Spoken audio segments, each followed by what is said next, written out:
Welcome to the Chiefs' kingdom, into the sweet nectar of the end zone. 40-yard bomb. Yes. Touchdown, Green Bay.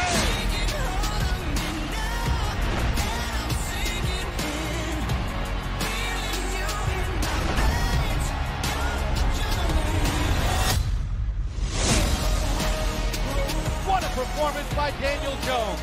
And it's no good. He missed it. And the Giants win their first game of the season.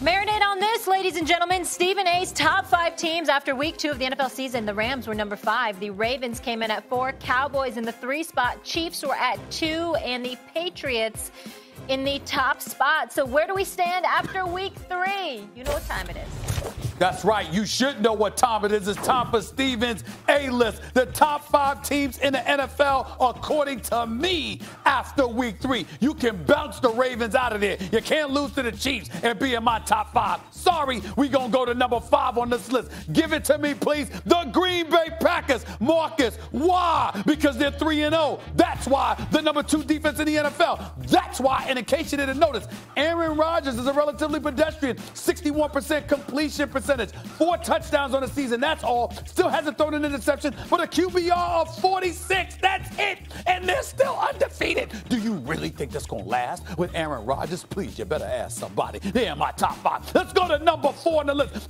Give it to me. The Los Angeles Rams. Why, Max? Because Todd Gurley has looked relatively pedestrian. Not 100% healthy. Only got a little over 200 yards rushing in 3 games, but still, they're handling their business. They're still undefeated. I love the fact that they humbled the Cleveland Browns, by the way. So you know I had to move them up from 5 to 4 on this list. Let's go to number 3 on the list. Much to my chagrin, of course, Marcus, it's your Dallas Cowboys. They are undefeated. Dak Prescott is a league MVP candidate. Top 2, as far as I'm concerned right now, behind Patrick Mahomes. Ezekiel Elliott ran for 125 yards last week. Jason Witten's in the mix. Amari Cooper's in the mix. Dak Prescott's doing his thing. Gallup can't be ignored, and neither can that defense. The Dallas Cowboys are formidable, and the Eagles are faltering. I'm looking at the Cowboys now. They're number 3 on this list. Let's go to number 2 on the list.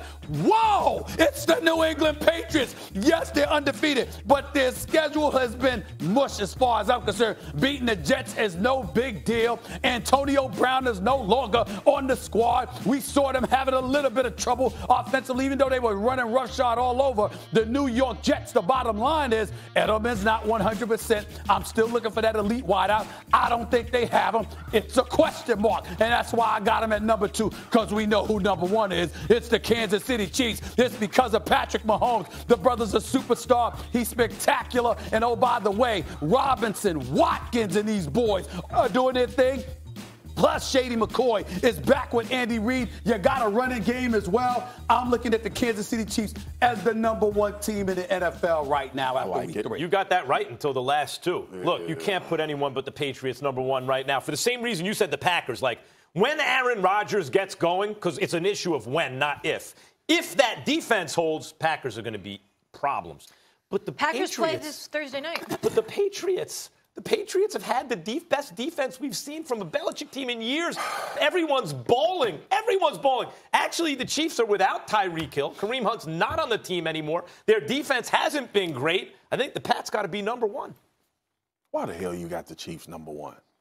Because I think they deserve it. Because their offense is high-powered, and I think they'll drop 30 to 40 on anybody. We're gonna have a conversation off screen because it's not gonna be suited for TV. So whatever. Let me tell you something. Whatever. You watch your tone. And for the cliche, I would love to feel like the Chiefs were the number 1 team in the NFL. But them damn New England Patriots, who get on my last nerve, Max, for how good they are all the time. This dude got a defense this year. It's a problem. I mean. Stephon Gilmore, he is covering a whole half of a field right now. They let Collins go and brought him back, and now he's going to go to the Pro Bowl as a linebacker. Bill Belichick is – I really don't know what book he reads from, Max. Like, this dude brings people into this team that nobody – Philip Dorsett, looks like one of the best receivers in the league. You say and he's third. You say no lead receiver. Josh Gordon is showing us. It is ridiculous. Really, yes, that's where we it is ridiculous. Yes, really. Stephen A. His talent level. I'm just gonna be nice. I'm just gonna be that right. I got you. I'm gonna say you're right, Max. I'm going because I'm not gonna go there. I'm gonna be nice. Don't do it. High times in Foxborough. We got it. All right, week 3 has come and gone, so let's play some take it or leave Patriots, it. Pittsburgh, Miami. All right. Whatever. What do we got? Daniel Jones will be a better quarterback than Kyler Murray. Marcus, that's what you get for not listening. Daniel Jones will be a better quarterback. I'll repeat it for you. I got to take Kyler it. Murray. I have to take it because for all of the reasons that we had the conversation about Baker Mayfield, what Daniel Jones has done, and it ain't about one game. When you see him play, he plays in the vein of the guys that we've seen have success long-term in the league. I'm going to take it because I'm a Giants fan. I'm going to roll with my guy, and it's still an open question. I'll say this about Daniel Jones. I don't see a glaring weakness other than fumbling. And fumbling can be corrected. Otherwise, he even has the height. He has height, mobility, arm talent, quick CPU. He has everything you need. I'm going to concur for those reasons and go with Daniel Jones, but I'm also going to add, I also think Kyler Murray is being hampered by No question. Cliff Kingsbury. No question. Cliff Kingsbury and a bad team. Cliff Kingsbury has not proven that he can coach a winning football team. We told everybody that, Stephen A. Right. Everybody said that. Oh, how the tables have turned for Daniel Jones. The Saints will run away with the NFC South. Take it or leave it. No, I'm going to leave that. I don't know if they're going to run away with it. I think the Atlanta Falcons, somehow, some way, I'm still holding out hope that they'll get that act together with that high-powered offense, and the Saints won't run away with the division. Agreed. I'll leave it because I think Bridgewater will keep them afloat. That's a very good team. But afloat doesn't mean that they're going to win twice as many games as they lose. It means they'll win as much as they lose. And so I don't think they run away with the division. I'm taking it. Look, I know everybody talked about Drew Brees being out, but the ability that New Orleans showed to win games different ways, to me, just adds to when 9 gets back. Because now they have a deafening defense that took care of Russell Wilson for the most part, and they have a return man that could be the next great thing. They also have my favorite player in the NFL, Taysom Hill. Taysom Hill does everything. That win was more impressive than them having Drew Brees because they did it in every phase of the game. No question. Props to them. Take it or leave it. The 3-0 Bills will make the playoffs, Max. I'm going to leave it. I'm not as sold on the Bills as everyone else. Obviously, the Patriots are going to win the division. The Bills are obviously going to need to grab a wild card. I'll believe it when I see it. I'm going to leave it.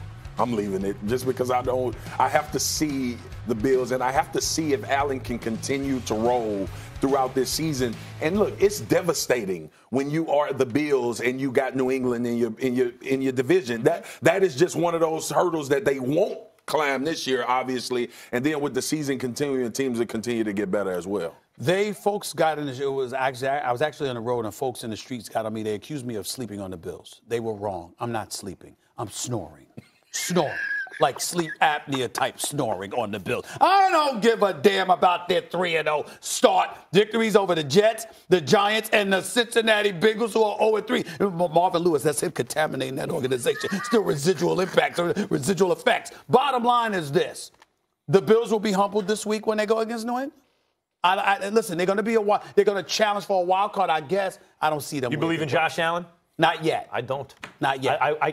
Do I think he's going to be an above average or excellent quarterback? I have not seen that yet. Me neither. Take it or leave it. Aaron Rodgers is the biggest threat to Patrick Mahomes for league MVP. Marcus.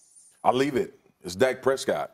And it's in this Kellen Moore's offense and what they're doing with everything that's around him. Look, for a year where Dak is going to get a new contract, this is like somebody orchestrated for Dak to be in the best possible situation you could be in as a football player. He's going to challenge Pat Mahomes for MVP because he's going to have those type of high-profile games where if he performs off the charts, people are going to start having the conversation. I agree with you. I'm going to take it, too. The thing about Dak is I agree with the Cowboys' strategy because I wouldn't have made him so highly paid because they had every single thing around him, and he's just a game manager to me who's good under pressure, good on third down. Let's see him turn into Russell Wilson or Tom Brady.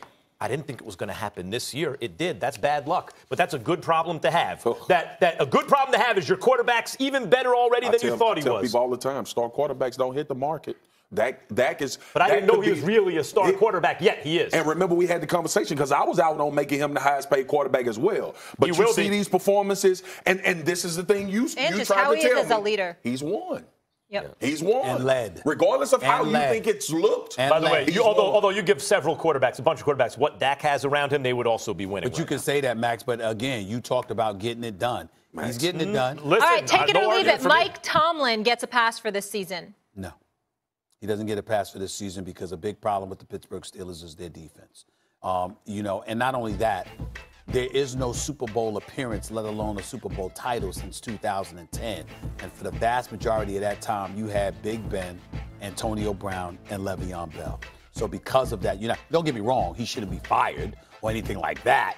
But in terms of getting a pass, no, he's not getting that. He gets a pass from me. You know how many killer bees are left on that team? 0 right now. Of course, he doesn't have his quarterback. He lost a generational running back, generational wideout. And by the way, given Antonio Brown's behavior, who knows what Mike Tomlin was doing to keep that team together? Like, it's not like look at now what happened once Antonio Brown left the Steelers. Completely imploded. But did you enable him? Maybe, but he was keeping it together. If that was pretty hard to control. If his personality and attitude was like that during the whole time, you enabled him. It wasn't no manage it. You enabled that behavior. Well, how come we didn't know it then?